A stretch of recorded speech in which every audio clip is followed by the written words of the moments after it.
I forgot to check if this works. Oh, well. Sure it does. Hello.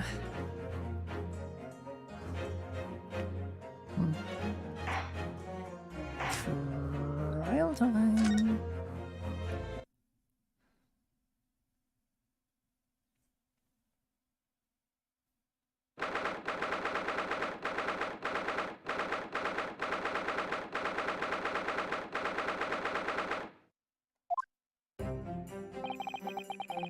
There's that old familiar feeling again. Crushing pressure of this historic courthouse. Actually, no, it's a little different today. There's an even more menacing tension in the air. There is a menacing tension in the air here today, isn't there, I suppose? Yes, I think so. Could only be the result of the menacing appearance of the defendant. A little more courtesy, if you please. Oh my, I do apologize. However, you're certainly not mistaken that this trial is far from ordinary. What do you mean? I'm not privy to the details, however, I understand that no jury has been selected. A trial without a jury? Well, that's just like the trial of the professor 10 years ago. Closed court. Good morning, my dear fellows. Mr. Sholmes? Have you made note of my hair, Mr. Naruto? An outright victory for science, you must agree. To be perfectly honest, so much happened yesterday that, well, I completely forgot about your little hair problem. What to one man is the little hair problem? As to another, a day of drinking dubious potion after dubious potion. You have no idea how my stomach ails me this morning. Oh dear, how awful for you. I'm afraid you only have yourself to blame, Mr. Sholmes. And good morning to you, Mr. Reaper. I'm delighted to see you looking so full of vim. And I see London's celebrated great detective as active as ever. Oh, you exaggerate, my dear fellow. Compared to my paltry engagements with a few trivial cases, the Reaper's overbearing presence is a far greater deterrent to the black roots of crime in our capital.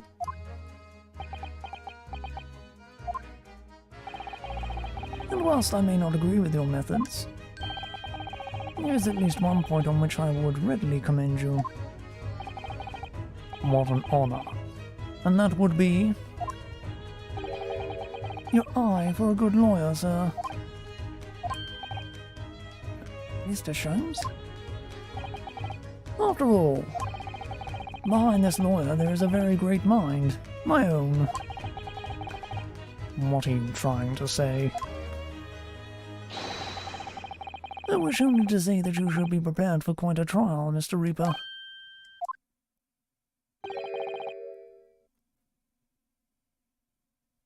Sorry to barge in. Gina?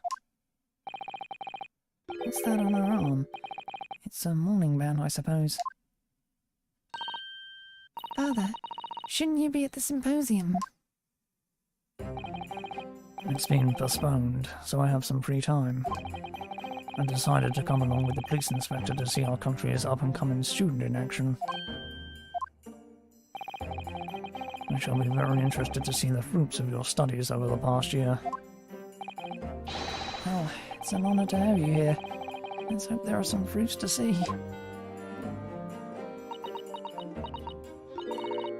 Hello? Oh, yes, Gina? Why'd you agree to this, eh? Why'd you take him on? This Reaper bloke. Everyone says it was him.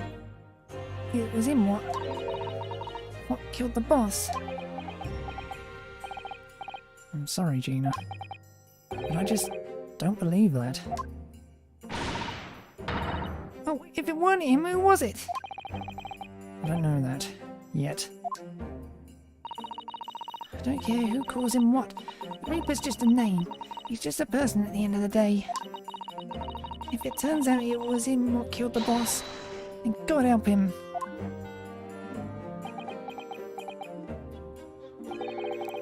Fiery eyes indeed. Yes, the culprit deserves every ounce of your loathing. At least, that may be some solace to the deceased.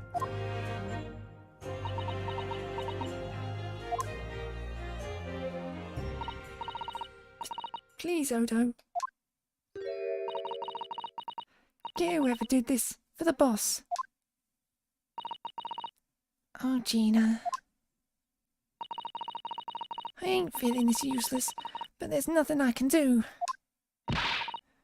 So you've got to find who done this and make the wretch pay. Counsel for the defence and the defendant. Court will be in session shortly. Make your way into the courtroom at once, please. Alright then, here we go. It's time, Mr. Naruto. Lord Van Zeeks.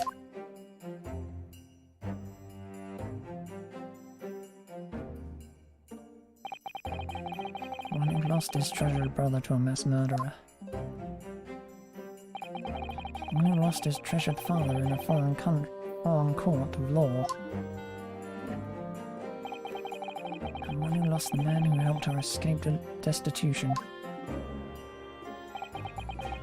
All that misfortune, all that pain, will caustic a light headlong in this trial. It's time to shine a light on all these dark events. And whatever truth is revealed, we're going to have to look it straight in the eye.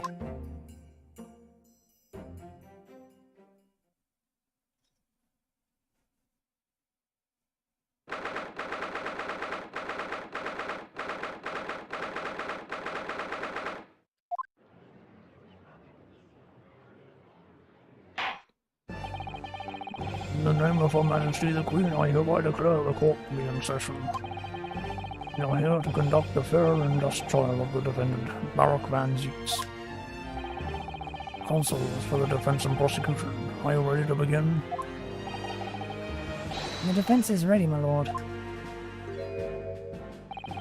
The prosecution is more than ready. Kazuma-sama. I'm wishing to see you in court again for so long it feels... I never pictured it happening like this. I never thought I'd be facing you behind the prosecution's bench. The so-called Reaper of the Bay has been a scourge like no other, undermining Her Majesty's justice system. Today we must uncover the truth behind this scourge. In other words, this trial is going to be a lot more far-reaching than Inspector Gregson's murder. The truths revealed by these proceedings may have unprecedented repercussions through the judiciary. Accordingly, they are to be conducted as a closed trial, with no members of the public present, by Her Majesty's direct orders. How'd that work, my lord?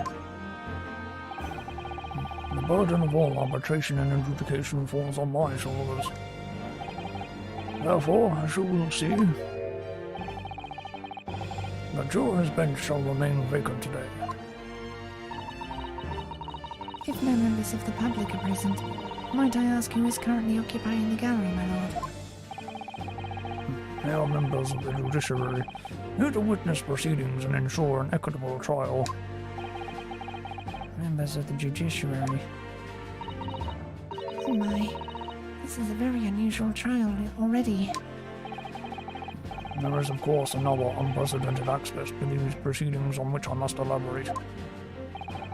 The counsels for the prosecution and the defence are both aliens in Great Britain. I believe it takes an outsider to see the truth sometimes. And as I stand here in this courtroom now, I'm quite certain This is the reason why I had to come to Britain. Kazuma. Very well. Let us commence proceedings. Prosecutor Asogi, your opening statement, if you please. Certainly, my lord. The incident took place on 1st of November, at just after 5 o'clock in the afternoon.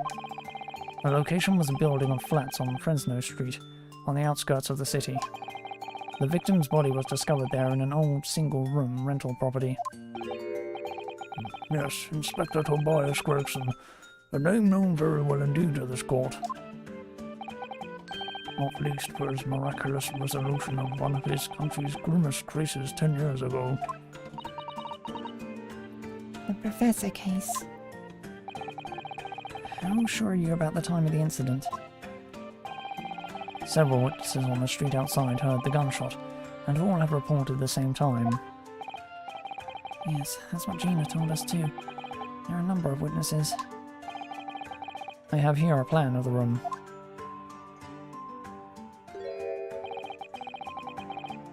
The victim was found curled up in one corner. It's believed that he was shot from the front at point-blank range and died instantly. How has the range been determined? There were scorch marks around the entry wound. Such marks are caused by the gunpowder used to fire the bullet. But powder hot enough to leave scorch marks is only ejected a few inches beyond the bend of the barrel. In other words, it only happens when the target is at point-blank range. I see, yes. Thank you for the detailed explanation, Consul.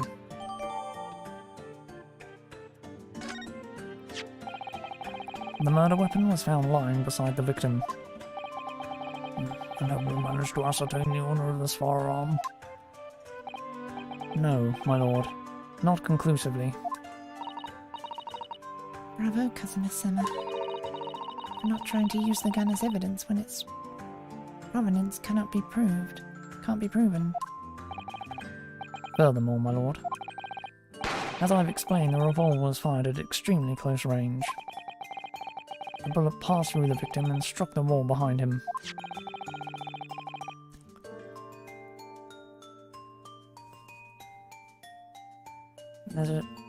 There is a candlebrum mounted on the wall, and the tip of one of the candles in it was found to have been blown off by the projectile. We noticed that too, didn't we? Yes, that's right. Thank you for the thorough report, Consul. The setting of the crime is clear to me. You will submit the plan of the crime scene as evidence, please. As you wish, my lord.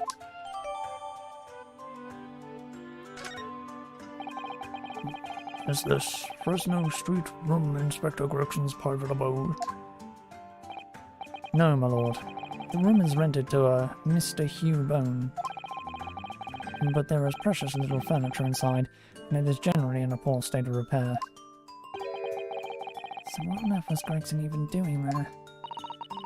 Presumably he was investigating some case or other. When a policeman was informed of the gunshot from the witnesses and rushed to the scene, he found only the deceased inspector and the accused standing alongside, holding the revolver. The attending officer arrested the accused on the spot. So, the details of the case are clear. In that case, the prosecution would like to call its first witness. Your name, please, Consul. Naturally, the accused himself. Lord Van Zieks? As a prosecutor, he believes in the oath of office he has taken, and will be compelled to tell the truth. Very well. Let the defendant take the witness stand.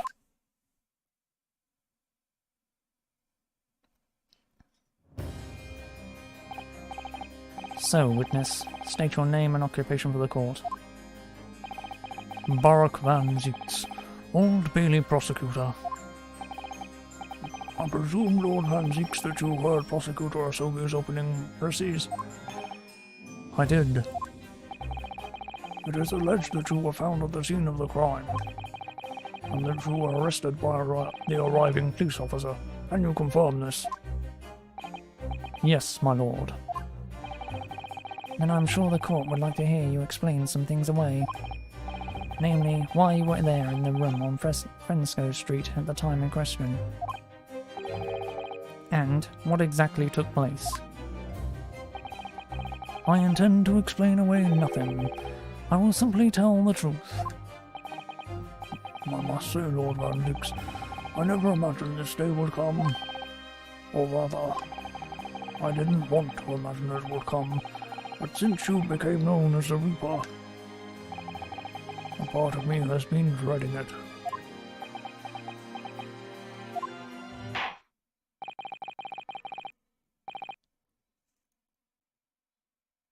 Your formal testimony, then, witness. I don't have to voice an entire fucking jury again. I was investigating Gregson, and my inquiries had led me to that address. When I first entered the room that day, it was dark inside, and I saw no one. A moment later, I heard the gunshot. I spun around and saw the revolver on the floor. Just as I picked the firearm up to examine it, the door flew open and I heard a man scream. It was only then that the body of Inspector Gregson appeared before me.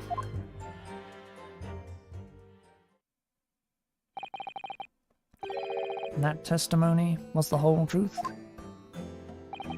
It was. So, you heard a shot being fired in a room with no living occupants.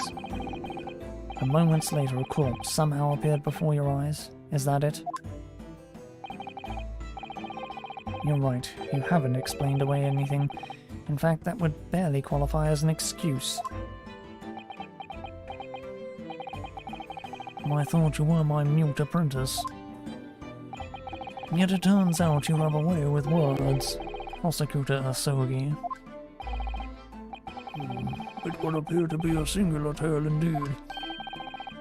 Singular isn't the word, it's laughable. It's got into Kazuma. He's not behaving like himself at all.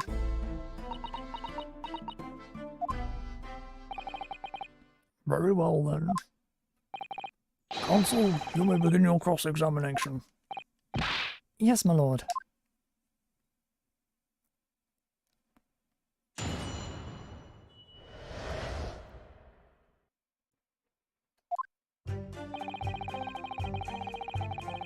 Hold it! You were investigating the inspector? What am I for? I'm not at liberty to say. Sorry? I'd identified a distinct possibility that Gregson was involved in a case I was investigating. Regrettably, though, he was killed before I could secure the proof I needed. Is the court to understand, then, that on the day in question you followed the victim to the scene? No, I was privy to his movements in advance. How? I stole into his office in the yard and consulted his diary. The address on Fresno Street was noted in the 5 p.m. entry. You illegally entered the man's office? In Japan, that alone would constitute a very serious offense. As it does in Great Britain, I assure you. Is that not the case, Lord Van Zieks? I was aware of the possible consequences. So, in summary, you were investigating the victim. And yet, you refused to tell the court why.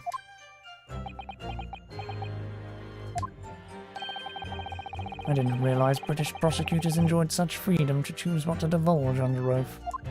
Why did I even think I could defend this man?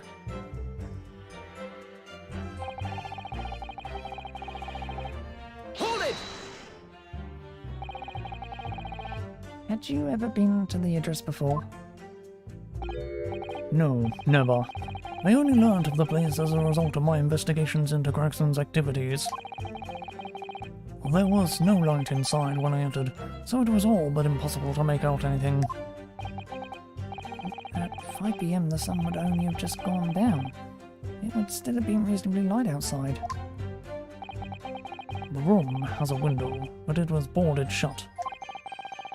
Very little light found its way into the room from outside, so it was extremely murky inside. I wouldn't have noticed if the victim was already lying on the floor. There was no artificial light in the room, you say? You're quite sure? I'm quite sure that the part of the room where the body was found was very dark. I have a feeling there was a small oil lamp burning on the desk, though. I couldn't say for certain. Look, Mr. Naruto.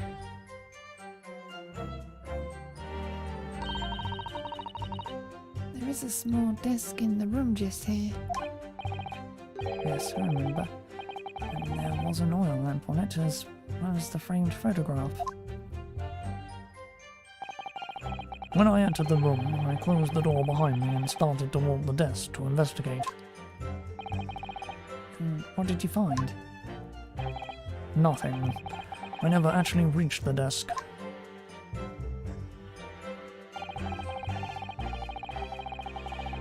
Hold it! So, who fired the gun? I have no idea. I didn't see anybody else in the room.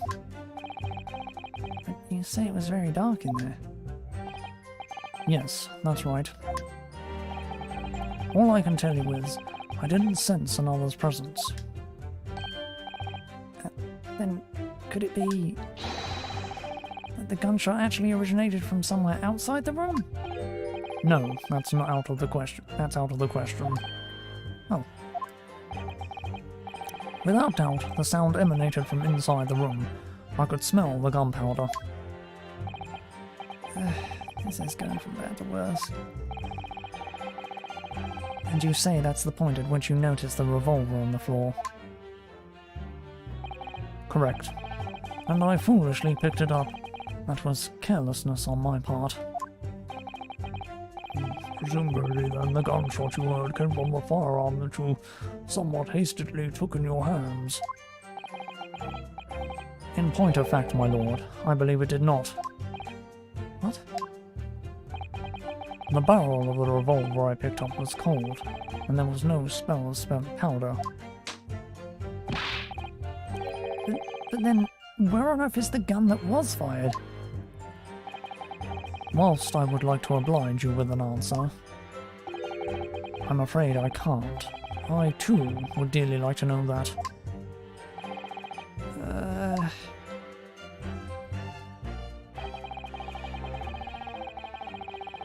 Hold it! Man, you say? One of the witnesses, I presume? That's right. One of the street merchants working on Fresno Street. Who are these merchants? A number of them had set up their stores directly beneath the boarded window of the crime scene. A match seller, a newsmonger, and a peddler. They've all given statements saying they heard the gunshots. And without thought of danger, they ran inside to see what had happened. Yes, Gina told us about that yesterday, didn't she? They burst through the door with some force, it would seem. They did, and almost gave me a heart attack in the process.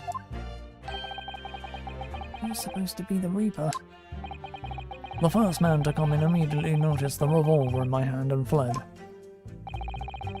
A policeman patrolling on Fresno Street heard the commotion, and was able to arrest the accused shortly after the incident occurred.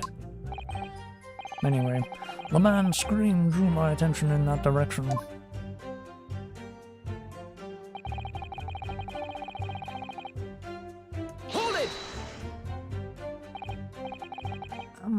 What do you mean by that?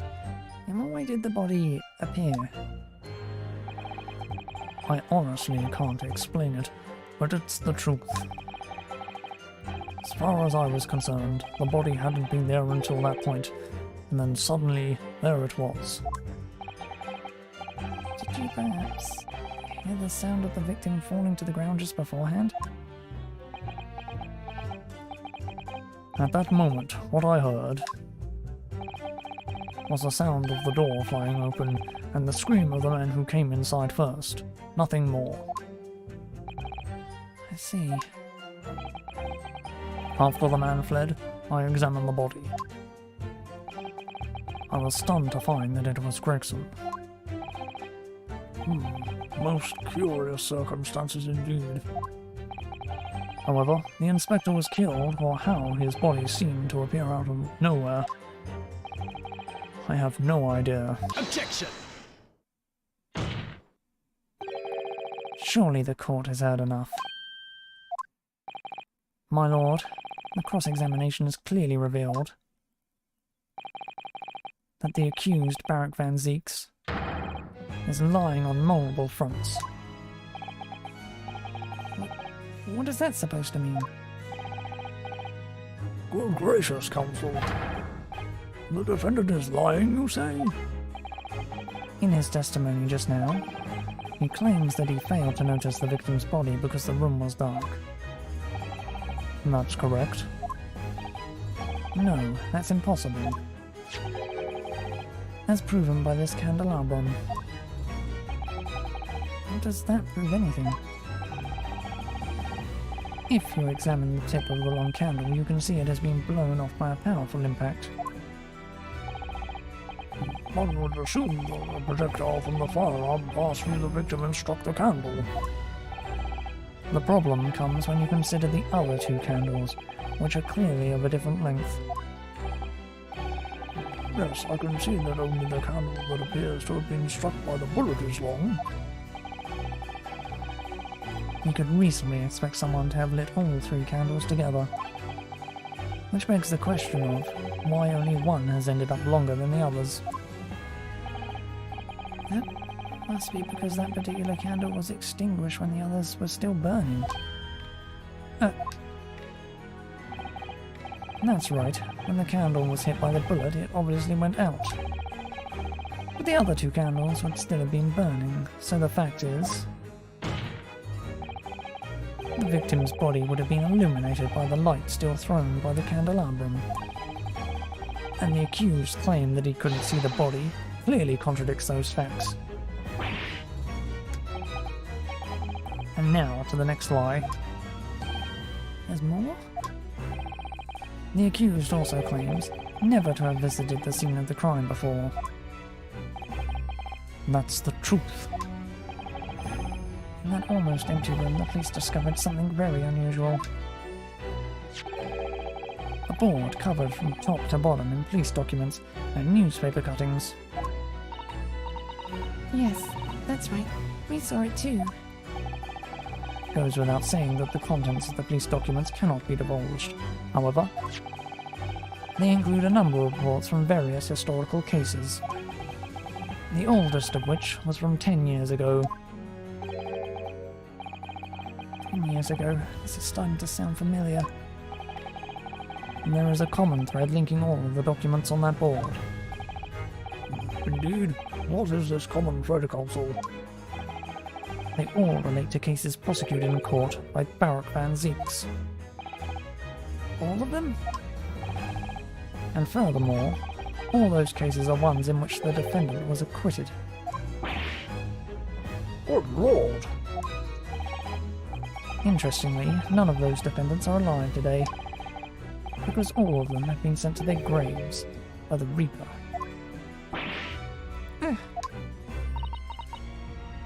Oh no. In short, that dingy little room is the Reaper's secret hideout and his base of operations. The Reaper's hideout? And yet, the Reaper would claim never to have been to his own secret hideout. No one would believe that. No, the truth is we've been looking at this backwards. Backwards? Explain, counsel. Inspector Gregson was investigating the identity of the Reaper. When he discovered the location of the man's secret hideout, he was killed. As I'm sure everyone can imagine, by the Reaper's hand. What?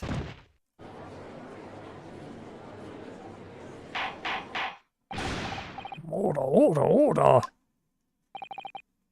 Very well. I hereby state the current opinion of the court. Eric Van Zieks is an outstanding prosecutor who has rendered great service to this country. However, it is with deep regret that I must concur with Prosecutor Asogi's contention that the defendant's testimony exhibits a number of stark inconsistencies with the known facts. All I have done is state the truth as I know it. Customer's done a brilliant job as ever. He's drawing on his experience as a defense attorney to build his prosecution case, and it's formidable. Counsel, you will submit the board that you just showed the court as evidence. I believe it to be fundamental in establishing the facts surrounding the Reaper's existence. Thank you, my lord.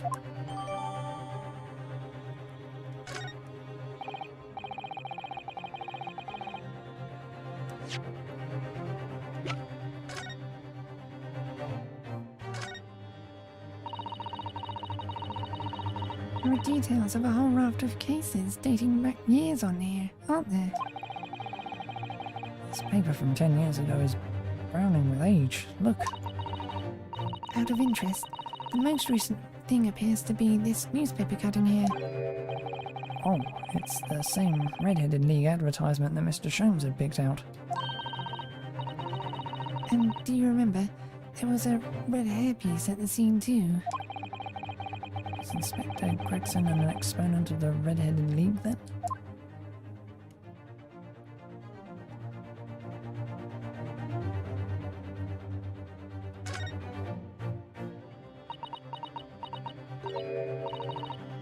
Oh, what's this? Mr. Naruhodo, look. Oh yes, it's a smudge of some kind. In fact, it looks just like a handprint. And the colour. That's blood, isn't it? Oh dear, how disturbing.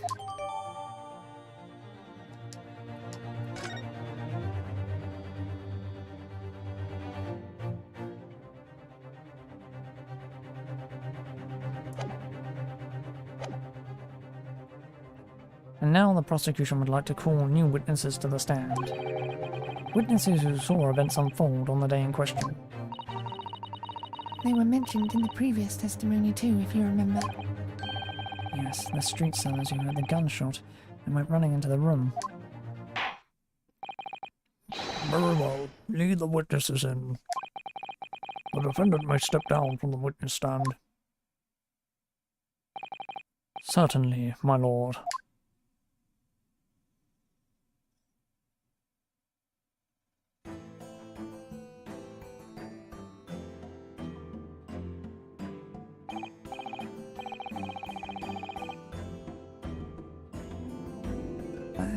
Bebo.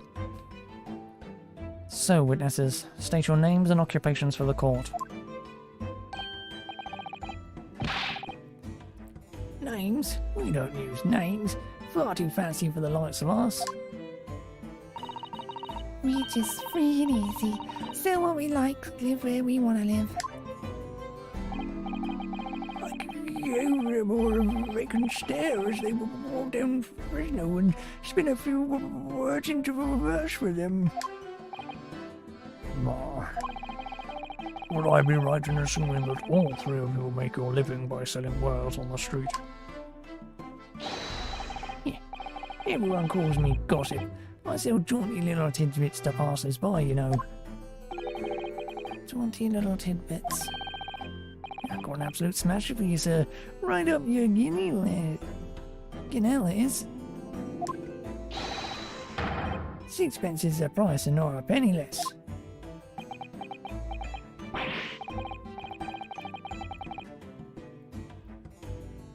Wait, you're actually trying to sell it to me now? Oh, come on, sir. Don't tell me you're not interested. Try the man. Give him the money and see what it is. Pay the man, counsel. All right.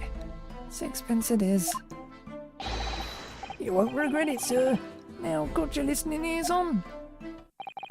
And just between us, a young couple on Slight Street have just had twins.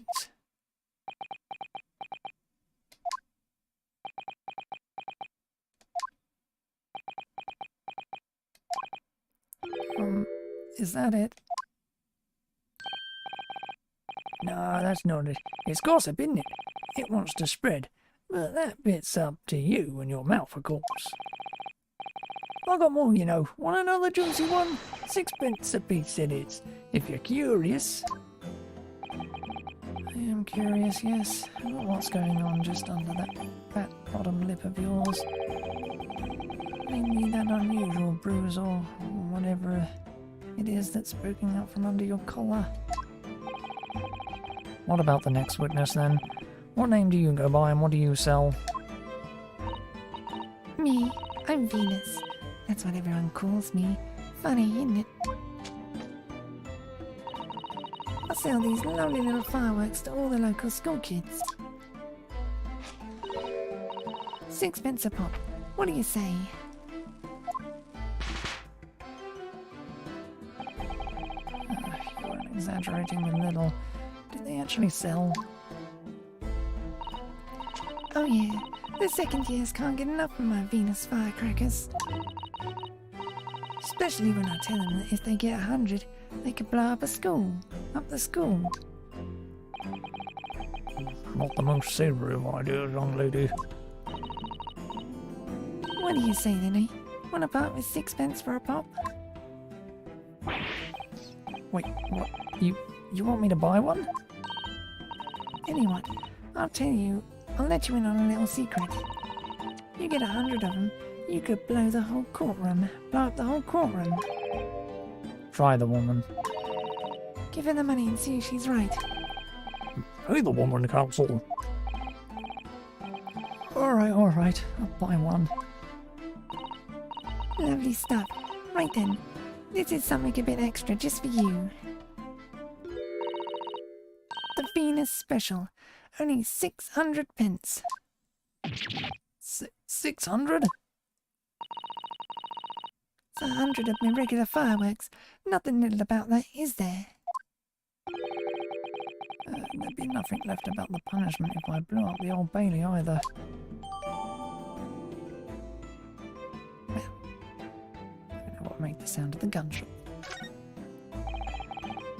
And the last witness, what name do you go by and what do you sell? I'm a think of me, think all sorts of thoughts. I think, therefore I am, therefore I think. Because I stand there on the street watching the world go on about me, they call me the Observator. Get out of it, old man. Everyone calls you Sandwich and you know it. So, you don't actually sell anything. Problem shared is a problem halved, as they say. I give advice I do and think what it means. I don't actually sell anything, no. Come to think of it. Pity. More purchases today, please. Well, quite a caster, it seems.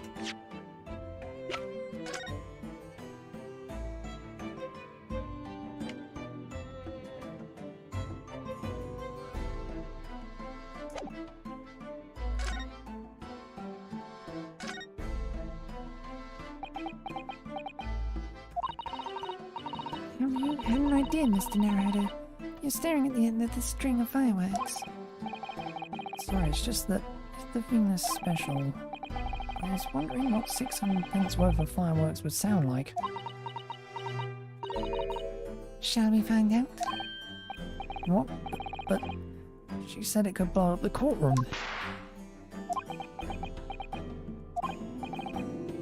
Alright, that was a fairly sizable bang.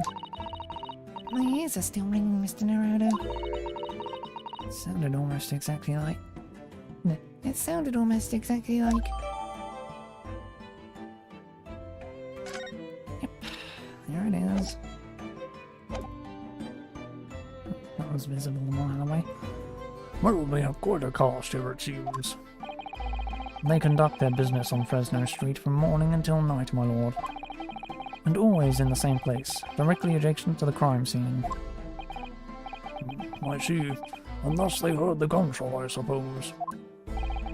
Not only that, but they very bravely ran inside to see what was going on and witness the crime. Well, I'll be beggared, I thought. Just between us. Venus de Milo, what am I to do? What a terrible thing I saw. What I think is, if all what we saw is light and shadow playing with our eyes, is any of it real? Very well. The court will hear the formal testimony of these three witnesses now. You will describe in detail what you witnessed and heard at the time of the incident.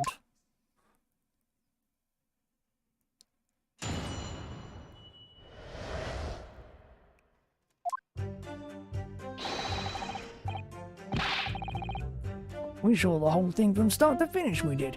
Everything from the moment they went in the building. It was less than a minute after the Reaper had gone inside that we all had a big bang. Seems to me that quick to talk is quick to walk. Gossip couldn't wait to go and see what had happened. I ran into the room and there it was. The Reaper, gun in hand, standing over the dead body. I was scared half to death, me, so I ran off to find a copper.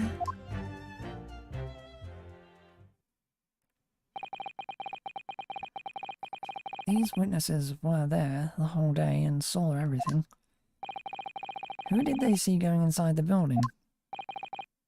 Only the victim, Inspector Gregson, and the accused, Barak Van Zeeks.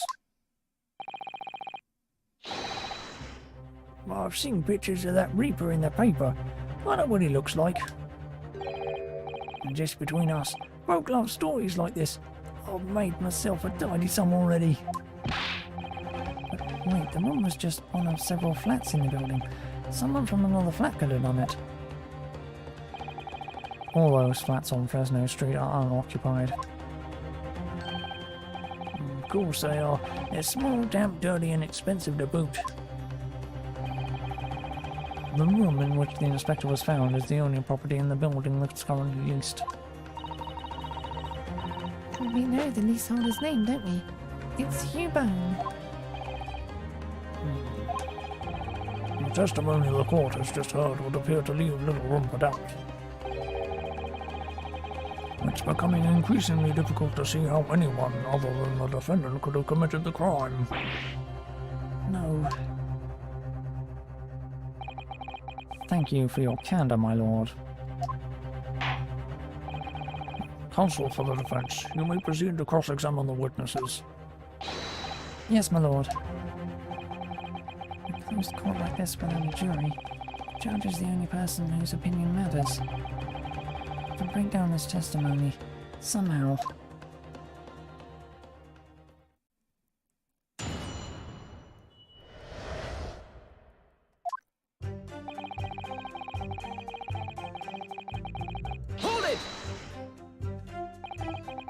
When you say they, who do you mean exactly? Inspector Gregson and the defendant, Lord Van Zeeks? I suppose so. The likes of us don't know the names of the high and mighty. I'll tell you one thing. It was the old Reaper that went in last, that's for sure and certain. Just behind Inspector Gregson. Did they arrive at the same time as each other? No, not at all. The first fella must have gone inside a good 15 minutes before we heard that gunshot. Victim arrived 15 minutes before? Are you sure about that? Am I sure? Does it seem likely that I'd have forgotten a fellow with a bright red hair like that? Does it? Yeah, his hair really were red, weren't it? Redder than my flaming fireworks, even. That fiery mop still burnt on the inside of my eyelids, it is. Wait a minute. You saying the man was a redhead? Aren't you listening, chum? Aye, he was a redhead, and he had a big trunk with him as well. But Inspector Gregson's hair isn't red. Not by any stretch of the imagination. Seems likely that the person you saw wasn't in fact Inspector Gregson at all, but some other third party. No, I hate to break it to you, but the witnesses are correct. What? Just have a look at this photograph of the victim taken at the scene.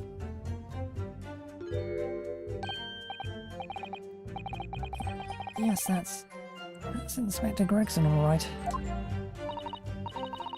And a red hairpiece. Ugh. Of course. We saw one on the floor when we investigated the scene, didn't we? I still refuse to believe Inspector Gregson wore a hairpiece, though. So why on earth would he have been wearing something like that? The colour does seem to suit the man, one might say. The photograph will be submitted as evidence, please, Counsel.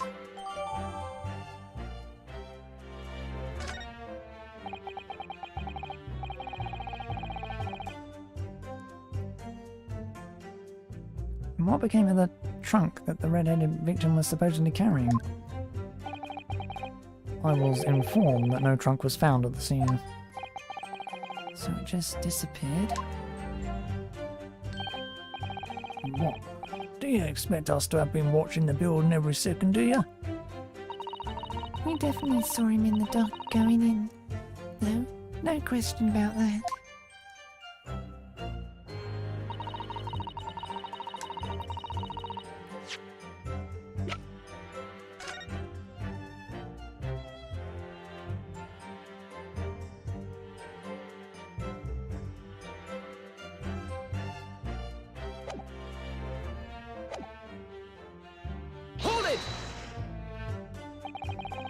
By which, presumably, you mean the gunshot.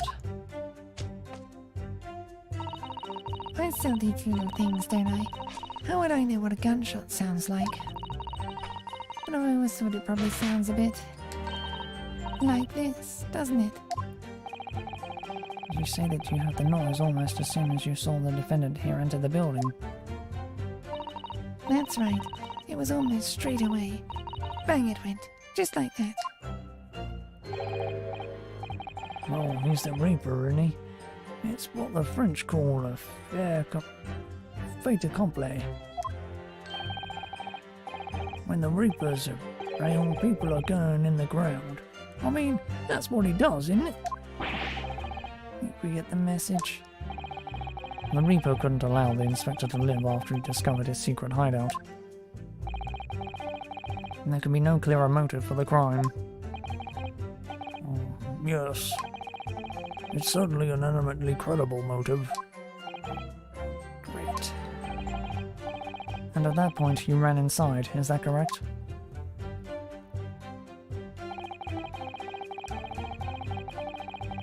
Hold it! So, when Gossip ran to see what had happened, did you go too? Well, I'm a bit unconscious. All the signs are that I can't move very well. You were away behind, presumably, with that sandwich board around your neck and that big sign in your hand. What a great burden you bear. Pardon me for asking, Mr.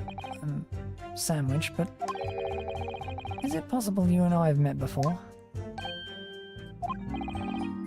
I have not seen anybody be signs of what makes me who I am. Now, sign for I am. So, you weren't employed as an omnibus driver just under a year ago then? I might be mistaken, but I believe his trembling has intensified, Mr. Naruto. Yes, I agree. He's clearly been through a lot. Turn down King Henry Street, and the Black Widower's Arms is just there. Oh dear, you've made him hide behind his sign.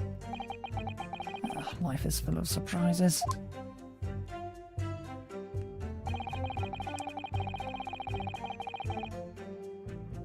Hold it! So then, you were the first person to arrive on the scene, is that right? There I was. I kicked the door open like a professional I did and yelled out, "What's going on off it? What's going off here?" Lord Van Zeeks claims all he heard was a man's scream, though. Was it dark inside the room? No, not dark at all. There were candles burning on the wall. Really? And there was a fella collapsed on the floor. Just between us, it's the first thing I noticed when I got inside. I see. Even though Lord Van Zeeks claims not to have seen any such lights on the wall. The next thing I noticed was someone standing right beside the body. The accused, Barak Van Zeeks. That's right, the pale-faced Reaper himself. I was a little shocked, I won't deny. Shoot. Actually, let me press the button before I read it. I stood my ground and gave that Reaper a cold. Wait a minute, don't I have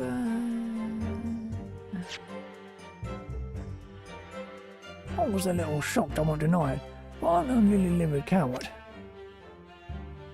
Last time I actually remembered I have that. I Stood my ground and gave that Reaper a cold, hard stare myself. Excuse me! Do you have something to add, Mr. Sandwich? There's really nothing to me. Empty in the head I am. Just 2 slices with no middle. So I don't know what you could want with me. I think that maybe you just remembered something. Having heard Mr. Gossip's last statement, I mean. What I think is we're all nothings, really. We try to dress ourselves up as something else, but at the end of the day, we're all just street sellers. It's enough out of you, Sandwich. Keep your trap shut now.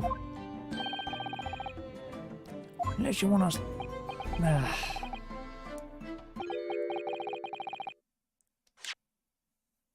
That's enough out of you, Sandwich. Keep your trap shut now. Unless you want us to make you into a real sandwich. When he saw the Reaper, he fell over his backside. That's it. Oh, you rotten bugger. I told you to keep that a secret. He screamed, he did. Screamed and scrambled off on all fours. That's all I wanted to say. Mr. Gossip, is this true? The floor was dead slippery, that's why. Planted my hand in a filthy pool of blood, didn't I? Ugh. What? A pool of blood? But listen here, even when I was sprawled on the floor, I still kept giving the Reaper a cold hard stare, and don't you forget it. Let's just go back a little. Did you say you got blood on your hand? I did, aye. That happens to the best of us at times, doesn't it? So I was scared, so I slipped over. We can keep it between us, can't we? No, Mr. Gossip. I'm going to have to ask you to add that information to your formal testimony. Oh, if I must. The witness will amend his testimony to include the aforementioned details at once.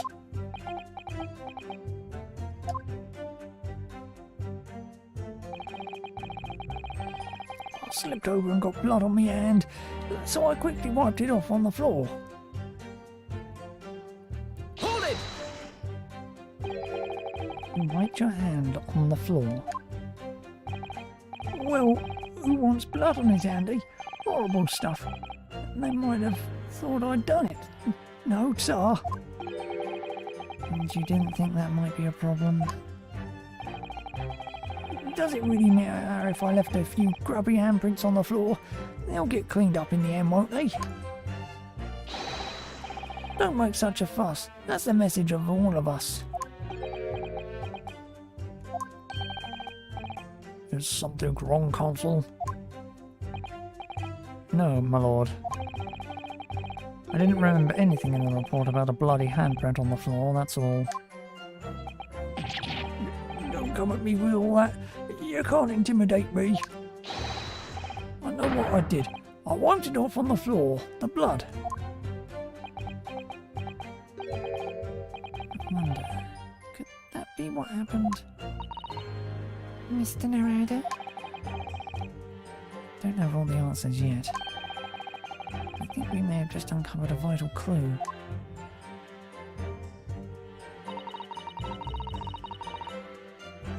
Hold it! So, you didn't run into the room with your friends?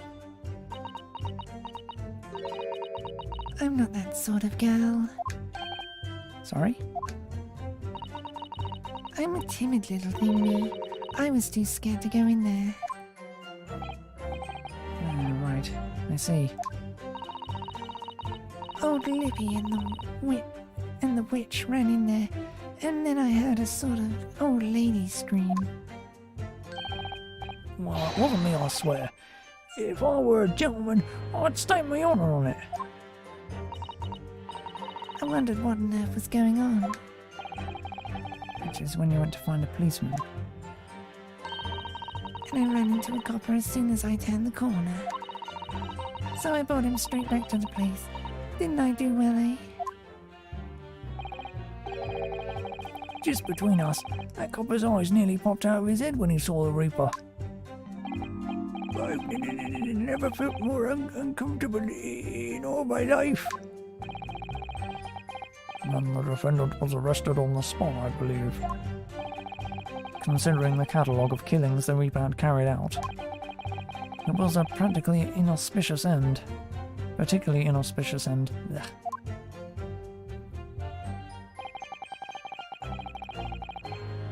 I can't find any holes in this testimony. I'm afraid the judge will give a ruling of guilty, Mr. Naruto. Truth is, though, their combined testimony is fairly damning. Unfortunately, there don't seem to be any obvious problems with their statements, do there? Still, if Lord Van Zeeks really is innocent, then I'm almost certain that we'll find something in there that doesn't quite add up. You don't think that one of these three could be the true culprit, do you? Don't know, but what I do know is that there's more to this case that is yet to be brought to light.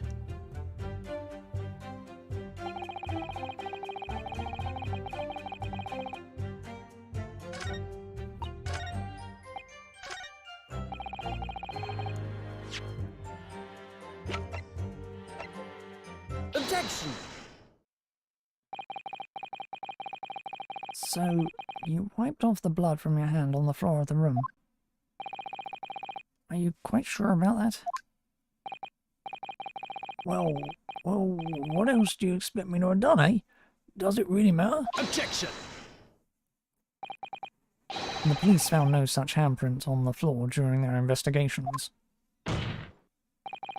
What exactly is the defense asserting?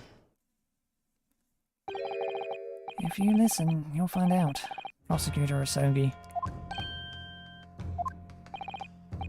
Certainly there was no bloody handprint found on the floor. What are you trying to say? There was a handprint in blood left very clearly at the scene. On the back of this notice board. Ah! Oh, yes, indeed. Indisputably, a handprint in the distinctive colour of blood. You're dead right. That's my right hand. I know it anywhere. Objection! The witness very definitely testified that he wiped his hand on the floor. Any handprint on the back of the board. Any handprints on the back of the board are irrelevant. Objection!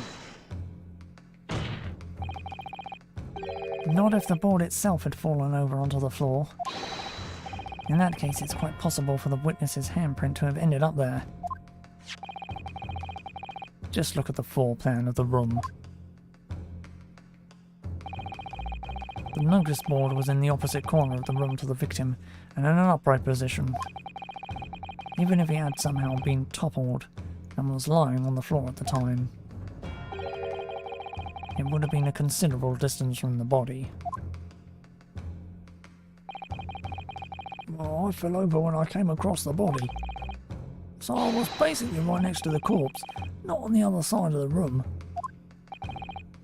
In other words, the defense's assertion is contradictory. Yes, it is.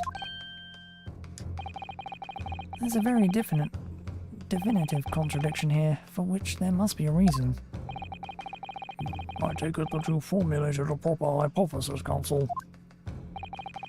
Regarding this apparent discrepancy between the witness's account and the handprint found at the scene. I have, my lord. This discrepancy between the witness's account and the location of the handprint is explained by...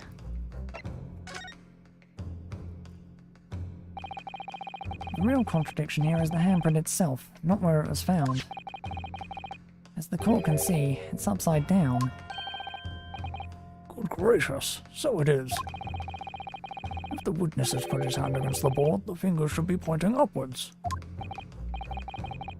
What? What does that tell us? Tells us one simple fact. When this handprint was made, the board must have been lying on the floor as I previously suggested. Which means that after the incident, it must have been moved. What? Objection! You're claiming that somebody moved the notice board after the shooting? Then tell the court who. I don't know that yet, but the point is, when you consider all the testimony we've heard so far, we can now be very clear on one point. But that would be... The position of the notice board at the time of the incident, my lord. So, counsel, I must ask you to clarify your assertion for the court. At the time of the incident, where do you maintain the notice board was situated?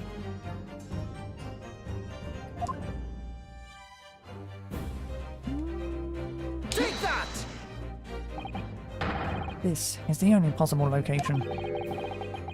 Immediately adjacent to the doorway?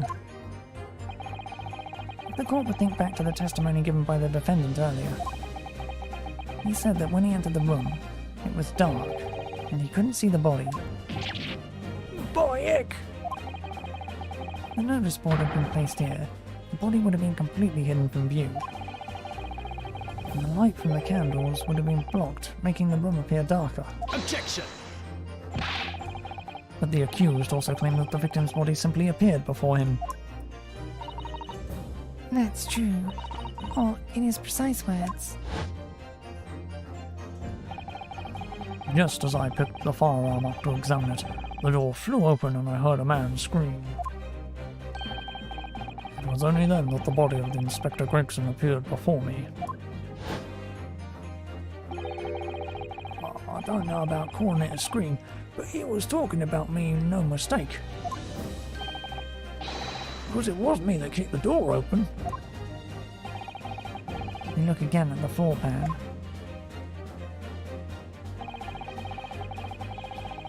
Consider what would happen if the door to the room was thrown open with force. That can't. Door struck the notice board, knocking it over, and making the victim's body visible. Good gracious! My client has told nothing but the truth. He has simply described what he saw. Ugh.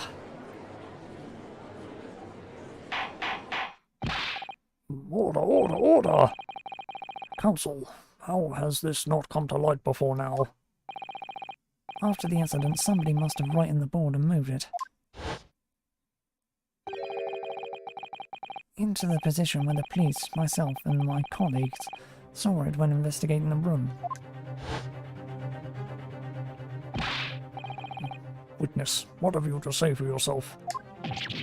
What? Me, my lord? You and your fellows were there at the scene before anybody else. Goes without saying that you must know something about the position of the notice board. The witnesses in the stand will testify again. You will need to explain exactly what you did upon arriving at the scene of the crime. Stop looking over your glasses at me. I'll get the message.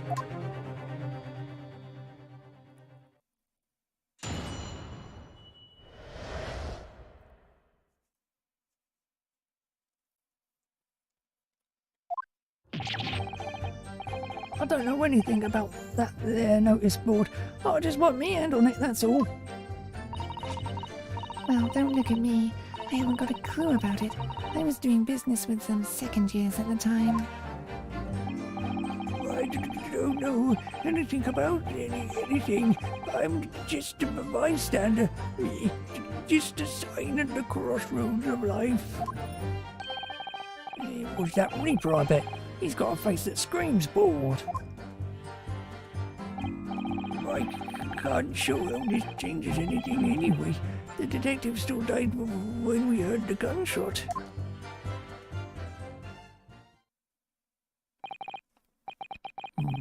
So none of you can elaborate further.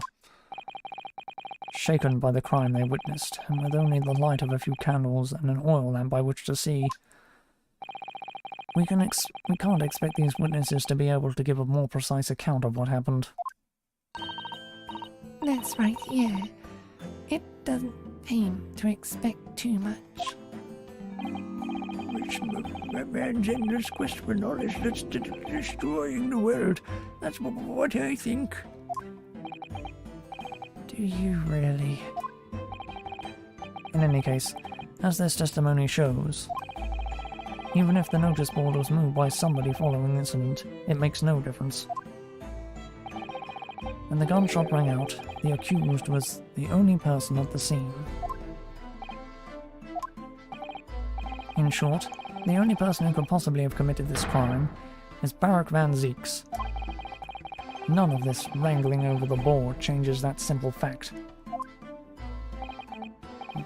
Quite so, quite so. Does the defense still wish to cross-examine the witnesses despite the circumstances? Most certainly, my lord. Very well, then. You may proceed, counsel.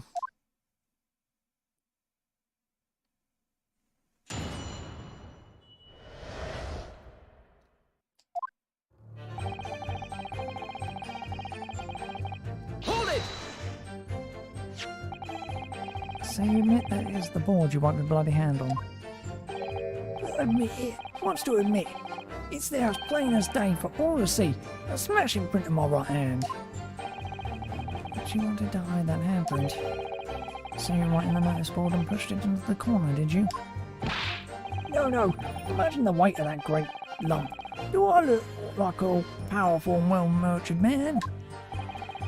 Well, did you see anybody else moving the board? Well, I've got nerves of steel, I can tell you. But even I have my limits. There was a body on the floor in front of me, and the Grim Reaper himself standing over it. And there was precious little light inside either. My bottom lip was all quivering. In other words, this witness is unable to give definite testimony at this time on that point. Is unable to give definitive testimony on that point. Read and talk. Yes, so it would seem.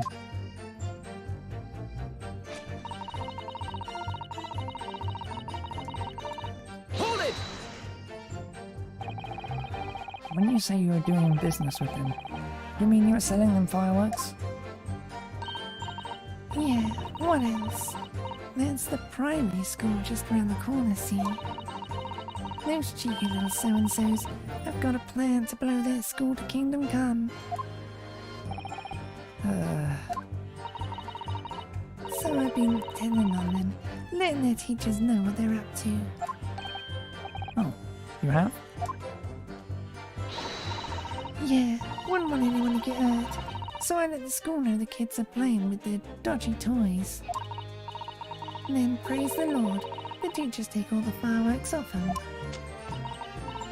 And then, praise the Lord again, the kids will come back to me to buy more. Everyone's happy, see? What a racket. Of course. And sometimes the teachers give me a little bonus to thank me for letting them know. It's a busy old life selling explosives. Venus is a powerful goddess indeed. Well, telling barefaced lies is kind of my thing, really. I'm ever so good at it. Excuse me! Something wrong, Mr. Sandwich? If I said it was, could we just leave it at that? Would that be the end of it? No. Did Miss Venus's statement just now bring something to mind, perhaps?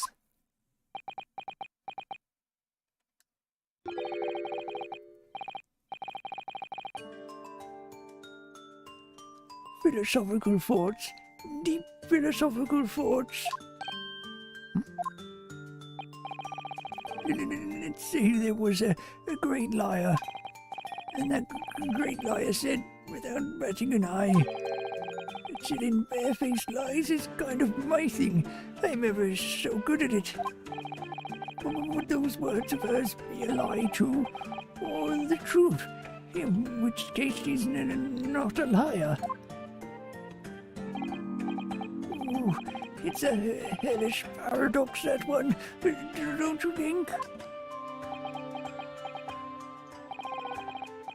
Not entirely sure, to be honest. But it seems to me you're suggesting Miss Venus has been lying, are you?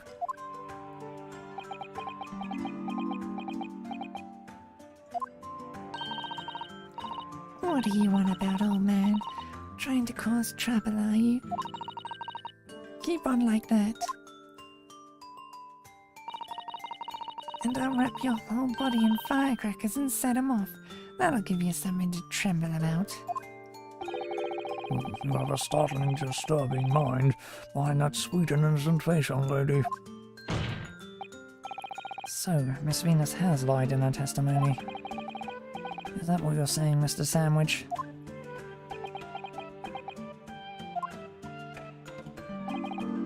Well, if it means I'll be burning in hellfire for the rest of my days, so be it. Yes, that's what I'm saying. Can you elaborate, please, sir? Oh, Rabbermouth here, headed for the room where the gunshots seemed to come from. But there was someone else who crept up the stairs behind him, too. That's right, that rotten liar over there.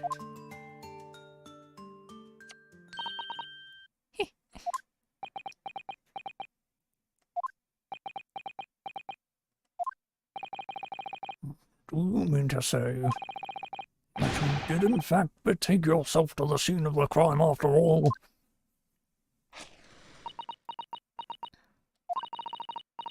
What did I tell you, eh?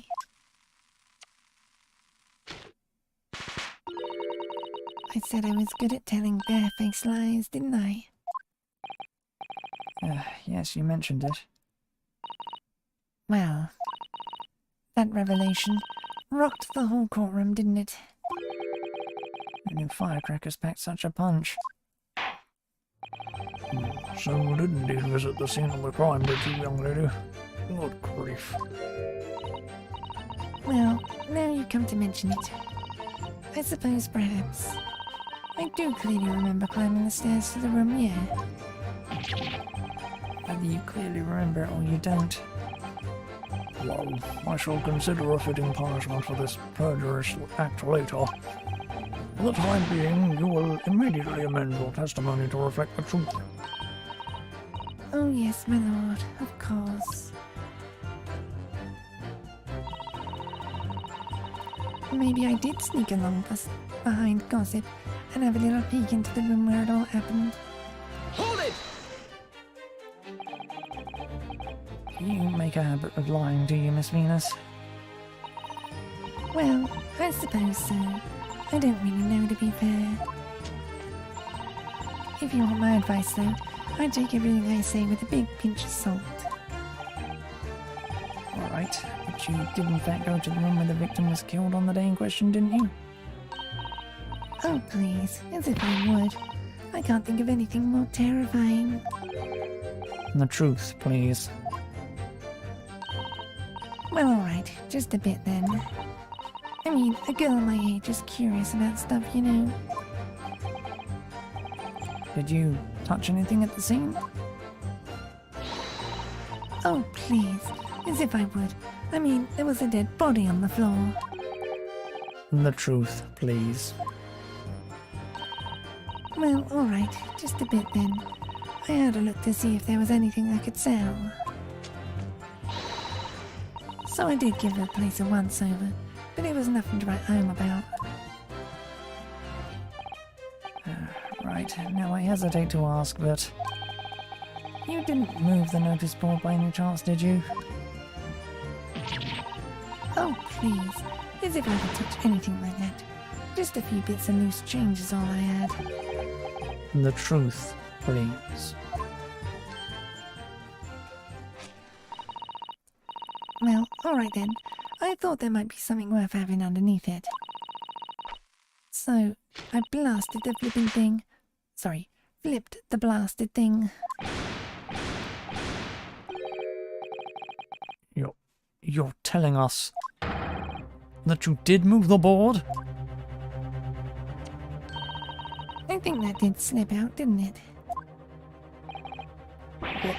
You daft bombot!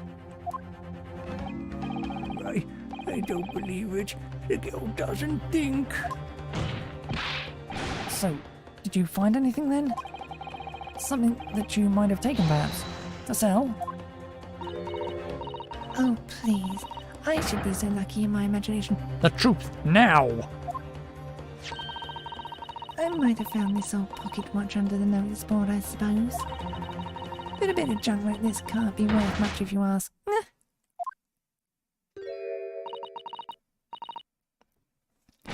So it was you, was it? You're the one who took it. Gina? Young lady, may I remind you where you are? That watch there. That was a present to Inspector Gregson from the yard for a big case he solved 10 years ago. The Professor case, no doubt. The boss used to wind it up every evening without fail, or when he was waiting for his grub to come at the pub. I see. I swiped it off him once, and blimey was he upset. He gave me a right earful. Said he hadn't missed a day in the last 10 years, polishing it and winding it. It meant the world to him, that watch did. Possibly not the best thing to go diving for, then. It's not all that, though. I took it to Jezebel that night to ask how much it was worth, but the old dealer wouldn't touch it. Wouldn't give me a penny for it. Said it wasn't working. Knocked about and worthless, he called it. I knew I shouldn't have lifted it.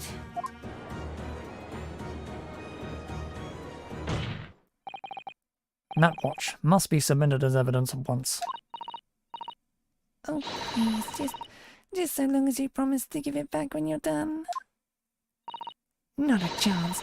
I'll swipe it from you if you try to get your grubby mitts on it again. That's enough. Hand the watch over to the bailiff forthwith. Now, children, watch your manners.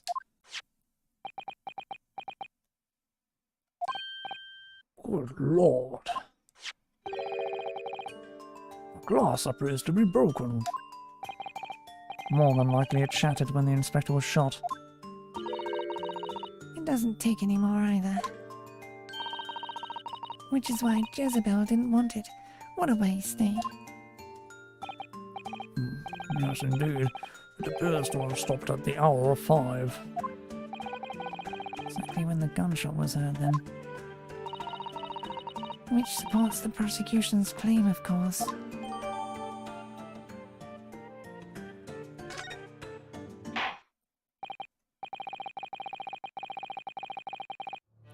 Well, it would appear that the mystery of the moving notice board has been solved at last. And as predicted, it had very little bearing on the case.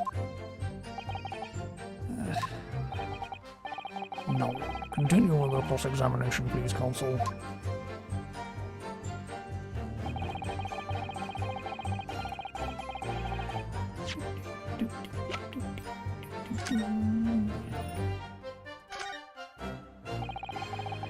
Glass over the face is really badly cracked. Look.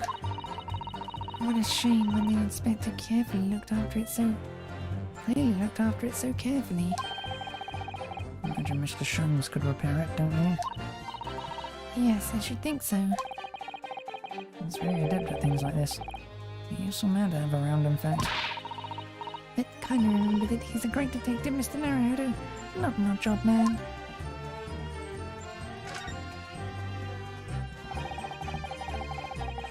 Tiny little stub sticking out from a small hole here, look.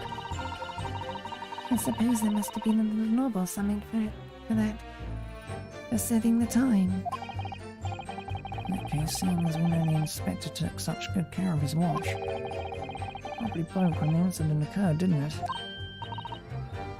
Yes, of course. Which could mean that there is a small part of the watch still at the scene, maybe.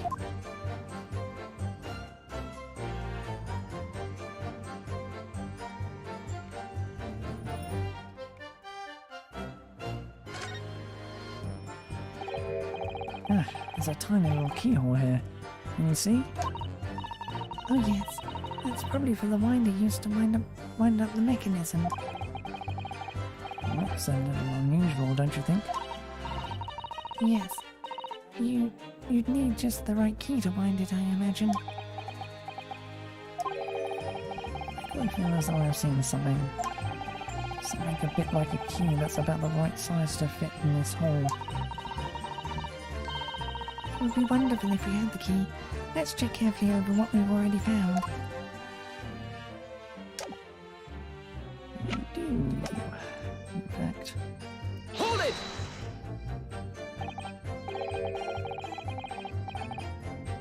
But you did go to see what had happened in the room, didn't you? Fresno Street is my home world. It's all I know, and I know all of it. I have to make it my business to know if I want to hold my sign up high. So you did go to see what had happened. It's not the destination that's important. It's how you got there, isn't it? Did you notice the notice board in the room? If you think about it, we're both the same species, aren't we? Both different members of the sign family. So if I'd spotted it, I might have tried to trip it up out of a sense of rivalry, I might add. I admit. Yeah, someone really used to tell you that you're Homo sapiens, not Homo simians. Does that mean that you didn't notice the board? I can only repeat what I said before. I don't know anything. I'm just a bystander, me. Just a sign at the crossroad of life. In which case, just who was responsible for moving the notice board? Already covered that, really. Hold it! What exactly do you mean by that? Oh, come on now. Don't tell us you've not noticed. He looks like he ain't everything in the world, that fella. but not notice boards. That's the one thing he likes. You can see it in his eyes. I can't say I've ever noticed. I'll tell you one thing for free, though. I never took my eyes off that man on the floor, or off the Reaper, not for a second. Sorry? Oh, I was that scared I couldn't. You never know what a thing like that might do if you look away, do you? You didn't take your eyes off the defendant. You should be able to confirm categorically whether or not he was the one who moved the notice board. Oh, aye, that I can. The Reaper did nothing of the sort, I can swear to that. I couldn't have missed it. If he'd heaved the thing upright again and dragged it into the corner. Right, glad we've cleared that up.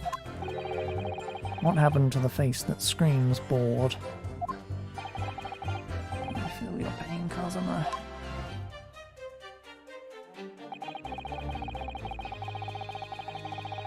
Hold it! It was 5 o'clock in the afternoon that you all heard the loud bang, wasn't it? Maybe the notice board fell over, or maybe it didn't. Maybe I fell over, or maybe I didn't. But the Reaper's fate is sealed either way, because of that gunshot what we all heard. So your fate's sealed too. My fate?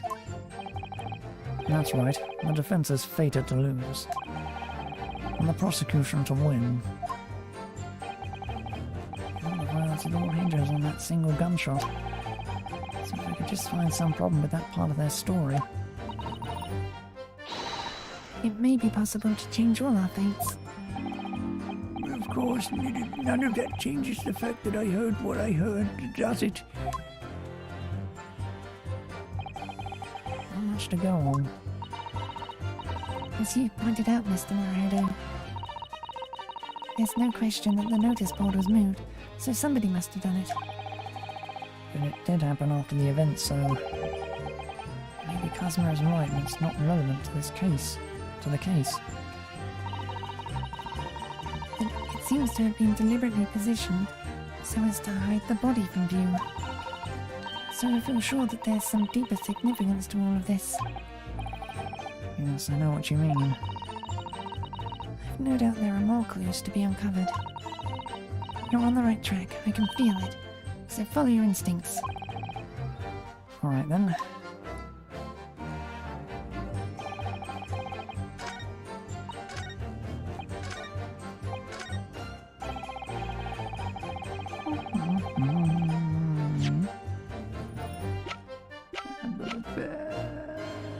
Objection!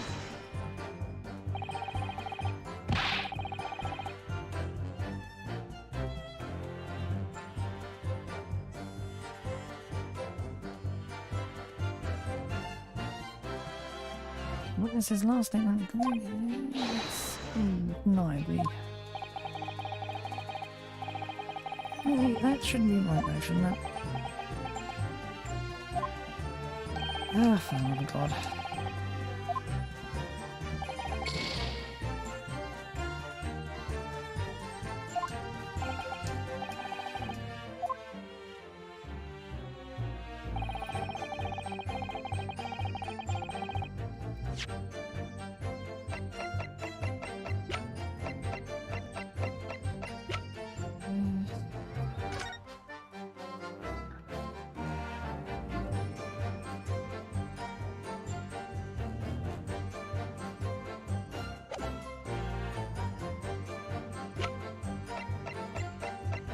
I've already done this. I know all about it.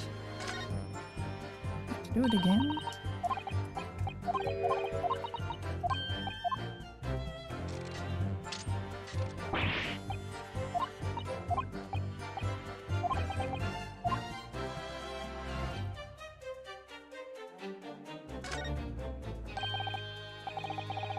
Mr. Sully, do you think perhaps this key could be the key for Inspector Gregson's watch? Oh yes, it could be. Let's try it at once. There's not a moment to lose.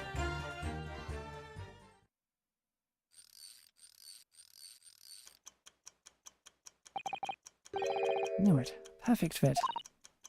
And look, the inspector's watch has started going again. So it has obviously just not been wound up, that's all. What is it, Mr. Sanu? Well, if the watch isn't actually broken after all, I have a feeling it could have profound implications. He's deep in thought now. Perhaps I'd better start thinking deeply too. Right.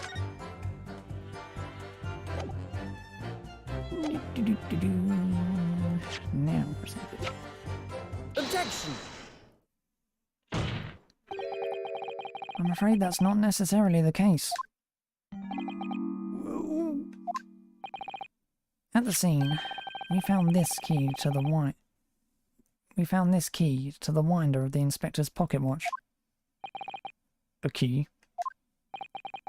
And having wound the pocket watch, we discovered that it in fact still works. You see, the watch didn't stop because it was broken at all.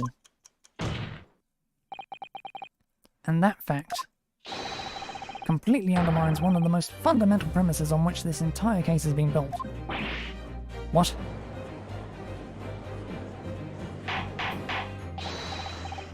Order! But, Counsel! The watch was stopped at almost exactly 5 o'clock. Yeah, which is just when we heard that gunshot. It is exactly the hour.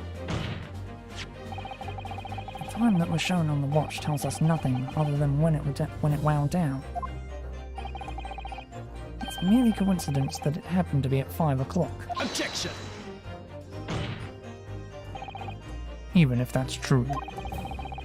The 3 witnesses here all heard the gunshot at 5 o'clock. So that's obviously when the crime was committed. Objection!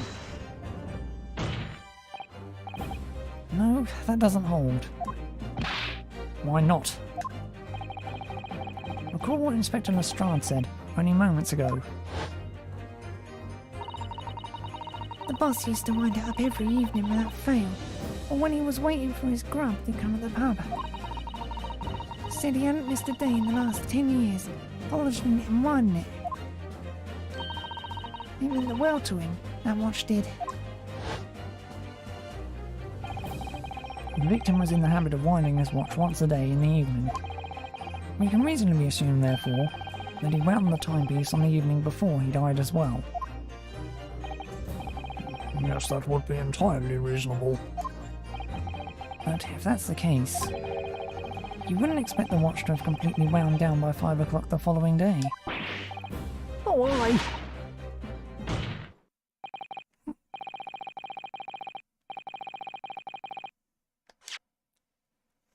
Well, how do you explain it then? Can let me read before you blindly the text away. Ugh.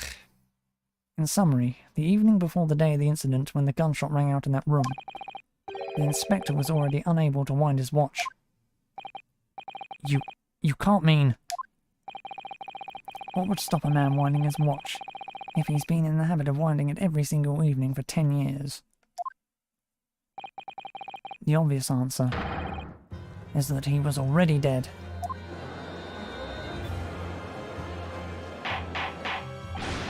Order! Counsel, this is a most extraordinary claim. Objection! Extraordinary isn't the word, it's absurd. You claim he was already dead the night before. Do you really think Scotland Yard's coroner would have overlooked something like that?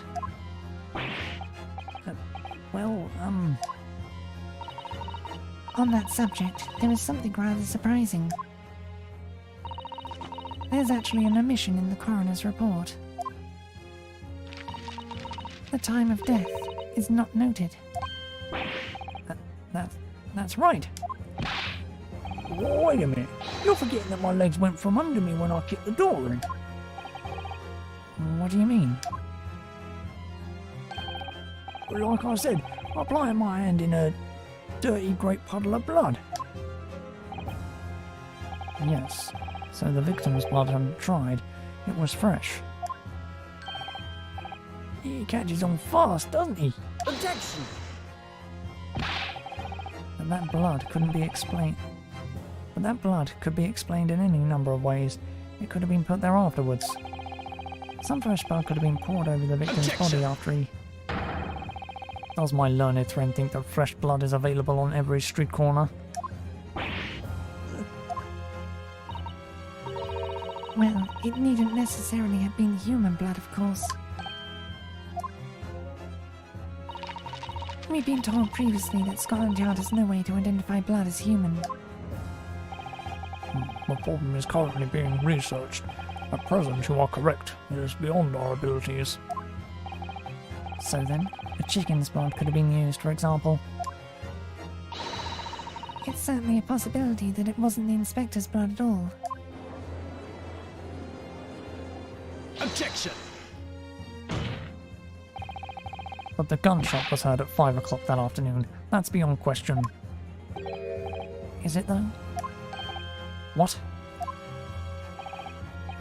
Given that the time of death, the victim had already been called into question. Given that the time of death of the victim has already been called into question, isn't it beyond the realms of possibility that what these witnesses heard wasn't a gunshot at all? Oh, please. What are you trying to say?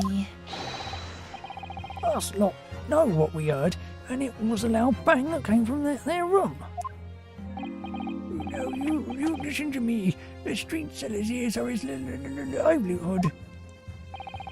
I don't doubt your ears, sir, but all you can state with certainty is that you heard a noise. Explain yourself then, Counsel. A noise that sounds like a gunshot could have been made with... Take that! something like this. The culprit could have set off one of these to fake a gunshot. Gracious. The very fireworks that I saw were the witness. Now hold on a minute. Are you saying I did it? My pretty little firecrackers only make a little pop anyway. See? Not 100 of them together. The Venus special that you sell for 600 pennies sounds like this. As the court can now attest, it sounds very much like a gunshot, in fact. You're trying to suggest that somebody set one of those fireworks off at the scene. I'm suggesting that somebody knew the defendant was in the room at 5 that day, and sought to implicate him by creating a sound like a gunshot for these peddlers on Fresno Street to hear. Objection! But even the accused himself has testified that he saw no one else in the room at the time. Whether it was a gun or a firecracker, the only person present to cause that bang was Barak Van Zeeks. One whiff of a match and my firecrackers go pop. See? That's why people like 'em. I fear for your fingers, young lady. Objection! Recently, during my time here in Britain, I've learnt of a very useful invention indeed. Something called a time bomb? Good heavens, a bomb? Yes, a device that allows you to blow up whatever you like, whenever you like. Mr. Naruto, I worry that your unfortunate phrasing there may lead to yet another international incident. No, wait. It's the whenever you like part that's important. A time device. Yes, exactly. A time device. Something of that nature could have been planted at the scene. A device that was able to produce the sound of a gunshot long after the culprit had left. More extravagant claim will have to be substantiated with evidence, Counsel. What proof do you have to suggest in any way that a time device was employed to create the gunshot sound? This is just clever. Take that! As the court has already discussed, the tip of one of the candles in this candelabrum has been blown off. Indeed, because it was struck by the bullet which presumably passed through the victim. I don't think that's possible, my lord. Not possible? Why? Because of the scorching. There were gunpowder scorch marks clearly visible on the broken candle. There are? Goodness, yes. But is it not the case that there was also scorching on the victim around the bullet entry wound? That's right, there was. But as we heard earlier, scorching like that only occurs when the target is at very close range, a matter of centimeters from the gun. Oh. Which means that the scorching on the candle can't possibly be the result of a gunshot. You're suggesting it came from the fireworks? How can that be, eh? The fact that there's such visible scorching on the candle suggests that the fireworks must have been right next to it when it exploded. Or to put it another way, the candle and the firecracker were joined together. The culprit somehow attached the firecrackers at a point partway down the candle. After the killer had left the scene, the candle slowly burnt down along with the other two, till eventually it ignited the fuse of the firecrackers, generating a loud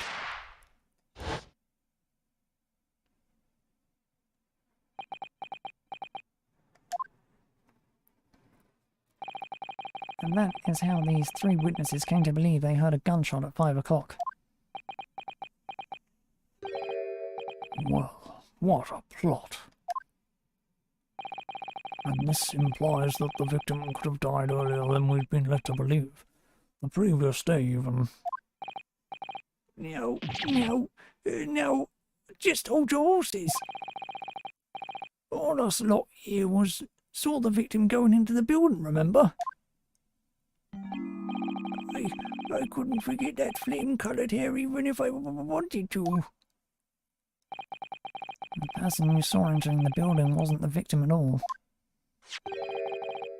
Consider this. Obviously, anybody can wear a wig. So the person that these witnesses saw entering the building 15 minutes before the incident occurred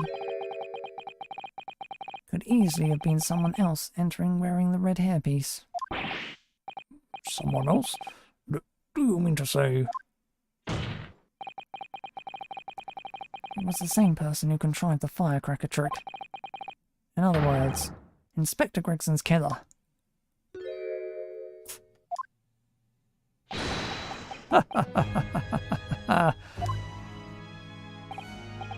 Oh, very impressive, Ryunosuke. Naruhodo. Kazuma?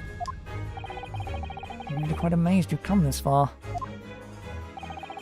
And after all, wasn't I the one who told you that you had all the markings of a great defense lawyer? I also noted the lack of time of the death in this report, a stark omission. But as far as I'm concerned, this whole country's justice system leaves a lot to be desired.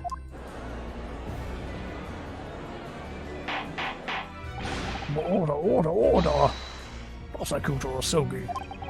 What on earth do you mean by that statement? I hear that many of the leading members of Britain's judiciary are present to observe this trial today. So we cannot allow even the slightest doubt to be overlooked. The defence's assertion about the time of death based on the victim's stopwatch is just conjecture. But while the possibility exists that my learned friend may be correct, we have a duty to explore it. Well, certainly, I would agree with you. And what immediately comes to mind is, of course, what was Inspector Gregson doing and where did he go on the day before the incident? Do you know? The inspector always carried out his investigative work alone. His movements were treated as confidential within Scotland Yard. even within the yard. However, considering the evidence we've been presented with so far, I'd say it's fairly apparent what case the man was pursuing, wouldn't you, my learned friend? I do have a feeling about what case he might have been investigating. Yes, I agree, surely. My lord, the defense believes it can be explained to the court. A case that was being investigated by Inspector Gregson at the time of his death. Very well, counsel. Present your argument to the court. What evidence is suggestive of the case being investigated by the inspector on the day prior to the incident?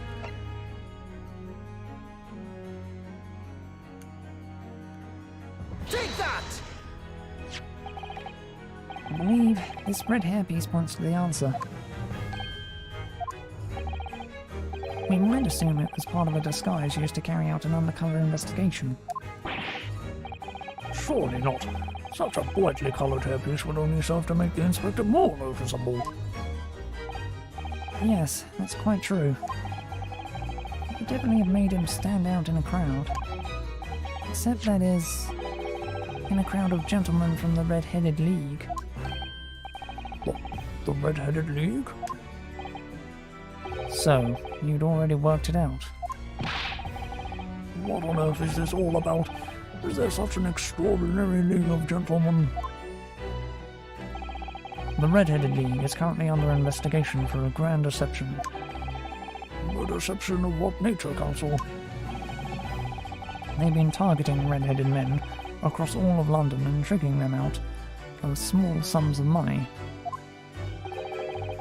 2 men were arrested for the misdemeanor only yesterday, in fact. My lord, the defense calls for those 2 men to be summoned at once. 2 redheads?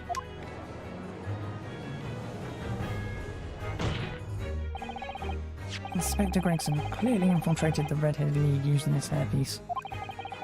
So it's very likely that he had direct contact with these criminals. It's quite possible that such contact led to more serious events.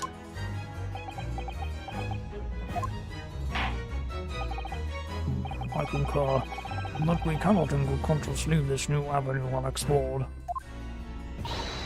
Well done, Mr. Naruto. It's another possible line of inquiry for us at least. The prosecution will make immediate arrangements for the charged men to appear. Bring those 2 red-headed league conspirators before me, Prosecutor Asogi. At once, my lord. Very good. We will have a 30-minute recess. Court is adjourned.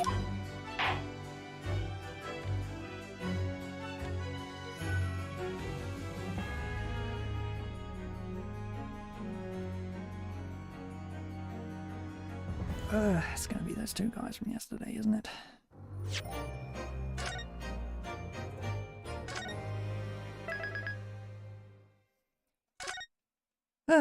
Right. That will be all for now. And I'll be back in an hour with Xenoblade. Bye.